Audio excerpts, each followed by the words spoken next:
Antes de começar o vídeo, eu quero pedir a você que acompanha o Blog da Cidadania que se inscreva no nosso canal, curta e compartilhe os nossos vídeos, acione o sininho das notificações, que assim você nos ajuda a fazer o nosso trabalho.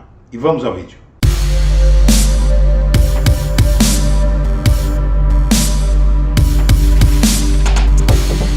Boa tarde, senhoras e senhores. Está começando o Blog da Cidadania ao meio-dia em versão gravada. E foi descoberto que os atos antidemocráticos, os bloqueios em estradas, as concentrações de manifestações e até acampamentos de bolsonaristas diante de quartéis exigindo um golpe militar no Brasil, investigados pelo STF, que determinou à Polícia Federal que deslindasse quem são os autores dessas manifestações, desses bloqueios, que parecem muito bem organizados, assim como as manifestações diante dos quartéis, que têm infraestrutura, tem emprego de vastos recursos, não é? Por exemplo, a mobilização de caminhoneiros montou, na verdade, mais de 1000 bloqueios pelo país, estrangulando estradas em pontos estratégicos. Tudo isso, segundo descobriu a Polícia Federal, em investigação determinada pelo STF e pelo TSE, tudo isso foi financiado por grandes empresários do setor do agro e de outros setores. E a descoberta desse fato remete a fatos que já vêm acontecendo logo que começou a campanha eleitoral em agosto desse ano. Naquele mesmo mês, veio a público que havia um grupo de WhatsApp com empresários como o Luciano Hang, o famoso velho da van, e outros empresários conhecidos pelo seu bolsonarismo explícito, que falavam abertamente nesse grupo sobre um golpe caso Lula vencesse a eleição. Os planos desses empresários, inicialmente pensou-se que havia sido desbaratado, porque naquela época o ministro Alexandre de Moraes determinou operações de busca e apreensão na casa desses empresários, desse grupo, que falavam abertamente sobre tudo o que está acontecendo agora. Isso lá em agosto. Nome, número do RG, até o número do sapato que eles calçam está mapeado. Todos sabem quem são. Eles, inclusive, tiveram contas bloqueadas, estão em cursos, em processos por ações antidemocráticas e, na verdade, agora se descobre que são empresários e empresas do agro e de outros setores que estão tentando produzir um golpe militar e derrubar o ex-presidente Lula antes mesmo de ele assumir a presidência da República. Ou melhor, querem derrubar o presidente eleito Luiz Inácio Lula da Silva antes mesmo de ele assumir o cargo. Os bolsonaristas têm pedido explicitamente a ação dos militares e a determinação do ministro Alexandre de Moraes para que as polícias investigassem quem são esses empresários produziu resultados muito rapidamente, até porque todo mundo sabe quem são. Eles têm cara, eles têm nome, eles têm ações, eles aparecem em promiscuidade política e administrativa com o presidente da República. E agora o que se descobre é que empresas de transporte participaram desse processo de bloqueio de rodovias. Isso é um crime em qualquer lugar do planeta, é um crime gravíssimo. Ainda por cima, esses empresários estão financiando esses acampamentos em frente de quartéis. Na verdade, são crimes contra a ordem democrática, incursos inclusive na nova Lei de Segurança Nacional, uma lei que teve o entulho da ditadura extirpado e foi promulgada com uma nova versão. Nessa lei, esse tipo de ação está inscrito de tentar subverter a ordem política e administrativa do país. E agora, o que resta fazer, basicamente, é cumprir a lei. E a lei prevê que essas pessoas sejam impedidas por todos os meios de promover o que estão promovendo. Já há mortes, já há violência. A Polícia Rodoviária Federal, que tanto ajudou esses movimentos golpistas, foi alvo de tiros, de ataques armados. A quantidade de crimes e de ameaça à sociedade, ameaça inclusive física à sociedade, é enorme. E aí, essas pessoas vão continuar agindo assim? Negativo. Quando se fala em Alexandre de Moraes, fala-se em um magistrado, em um membro do judiciário, em um homem público que tem revelado um destemor impressionante no trato desse tipo de crime contra a democracia brasileira. E Alexandre de Moraes já deixa ver, já há estudos por parte dele e do próprio TSE e do próprio STF, no sentido de que, se esses movimentos não tiverem fim, vão começar a ser encarcerados, presos, os financiadores, os propugnadores e os mentores de todo esse movimento golpista que há no Brasil. Paralelamente, os militares, pressionados por Bolsonaro, hoje, nesta quarta-feira, dia 9 de novembro de 2022, essas Forças Armadas vão divulgar o relatório sobre as urnas eletrônicas. E esse relatório, minha amiga, meu amigo, causa muita preocupação, porque qualquer vírgula que dê margem a qualquer tipo de especulação sobre uma mínima irregularidade que seja, ou uma mínima afirmação dúbia sobre a integridade das urnas eletrônicas, isso pode fortalecer esses movimentos e tirar da letargia quem passou a ficar letárgico ao ver que os bloqueios, tudo isso não estava funcionando.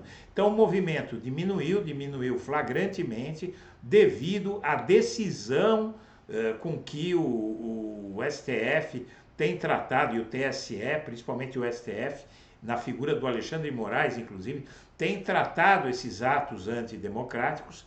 E agora, qualquer menção a qualquer problema pode reavivar, inclusive, Bolsonaro.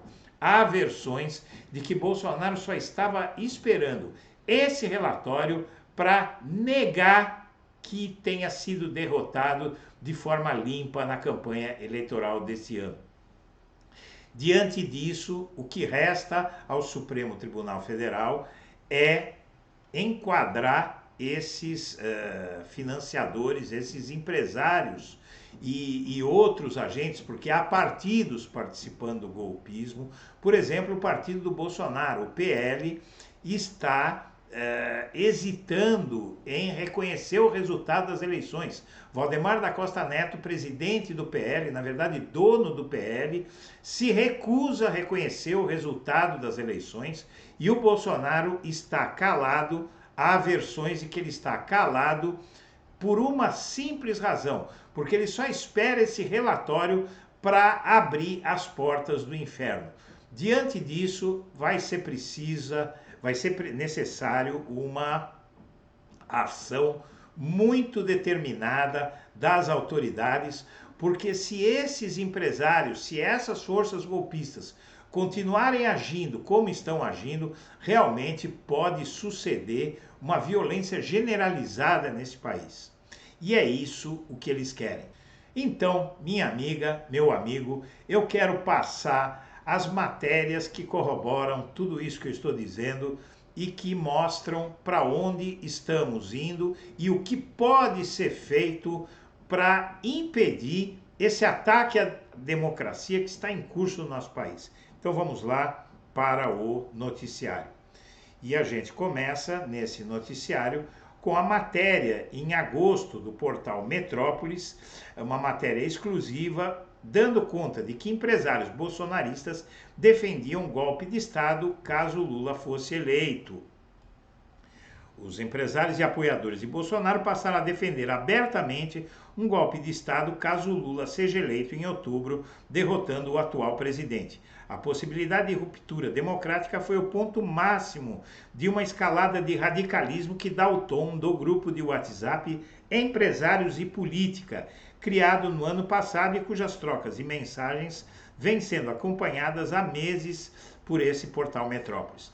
A defesa explícita de um golpe feita por alguns integrantes se soma a uma postura comum a quase todos: ataques sistemáticos ao STF e ao TSE e a quaisquer pessoas ou instituições que se oponham ao ímpeto autoritário de Bolsonaro.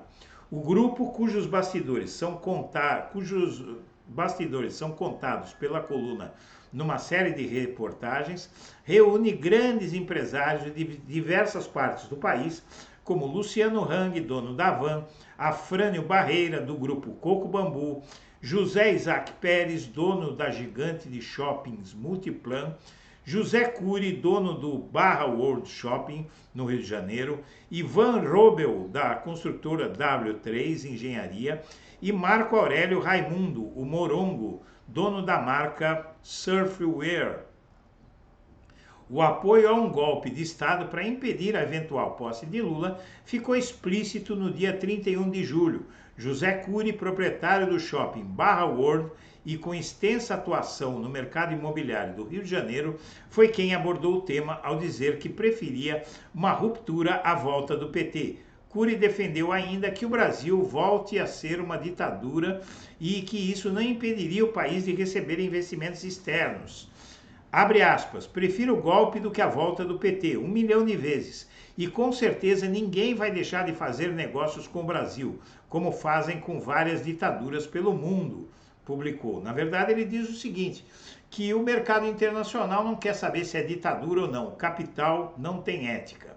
A discussão sobre o tema havia começado às 17h23 daquele dia, após postagem de Ivan Robel, proprietário da W3 Engenharia, construtora especializada em imóveis de alto padrão, principalmente na zona sul do Rio de Janeiro.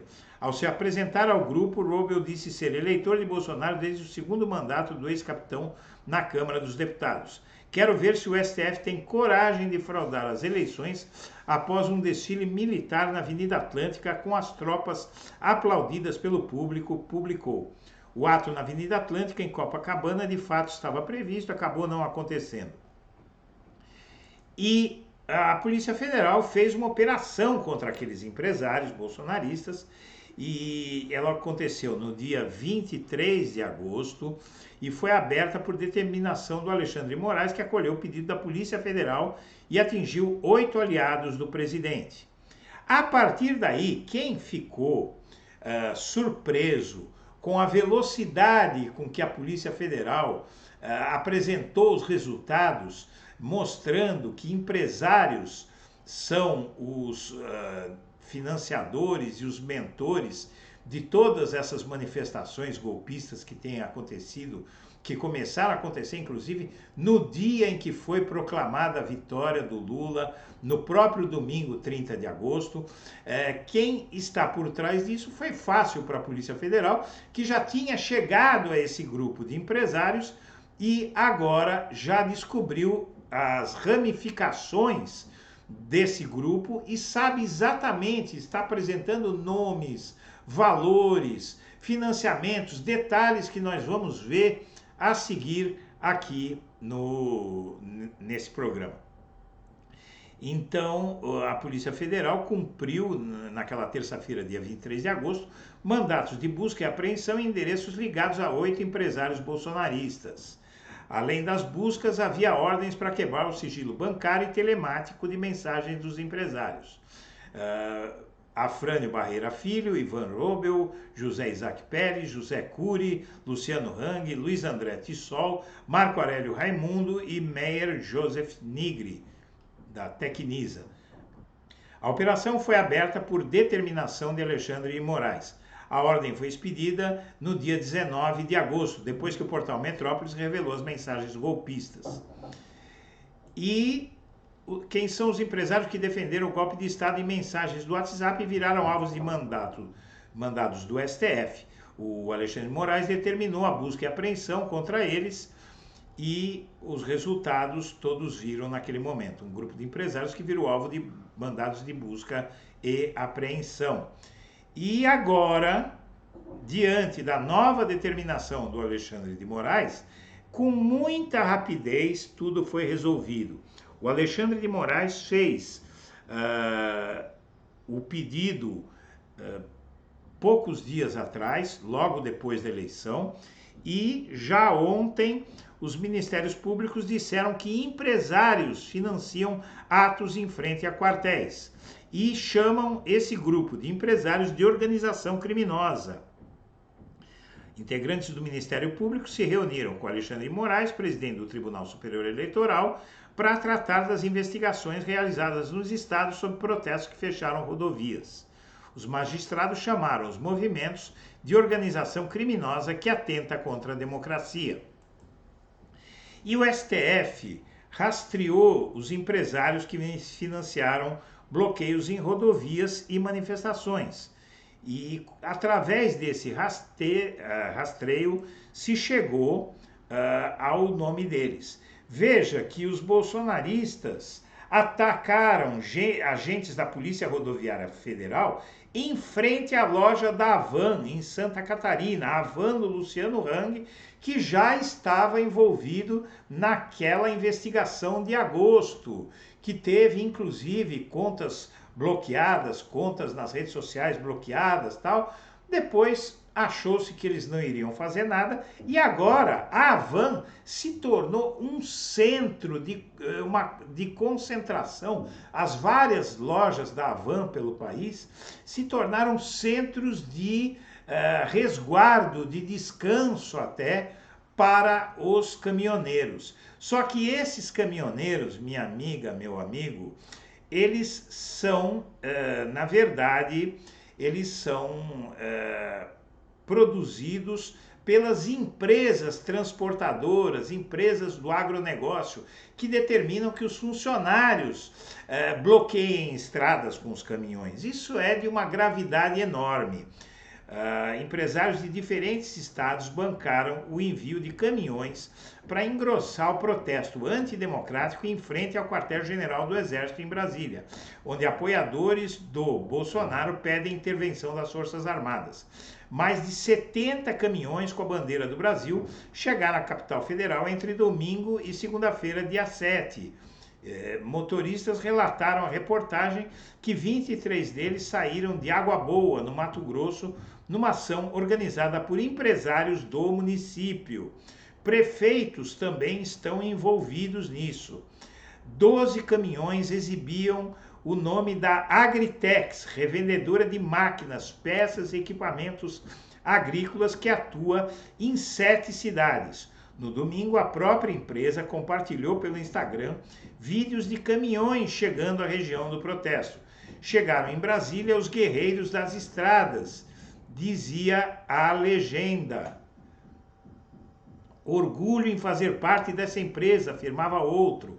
O agro mostrando sua força e importância. Outros 7 veículos estacionados perto do quartel-general na segunda mostravam o logo do grupo Comelli de Rio Verde, em Goiás. Segundo o site, a empresa especializada em processamento de biomassa atua também em Minas Gerais e Mato Grosso. Em seu perfil no Instagram, o grupo compartilhou uma foto de 5 caminhões lado a lado com a bandeira do Brasil e a localização, Quartel-General do Exército. Orgulho de ser brasileiro, dizia a legenda. Os caminhões que ajudam a inflar o ato de Brasília estão estacionados em fila perto do acampamento montado na região. O trânsito na rua foi interditado pelo Exército. As placas indicam que os veículos saíram de ao menos 4 estados: Mato Grosso, Goiás, Bahia e Santa Catarina. Os caminhoneiros afirmaram reservadamente à Folha que vieram à capital federal por decisão dos patrões e foram orientados a permanecer na cidade até segunda ordem.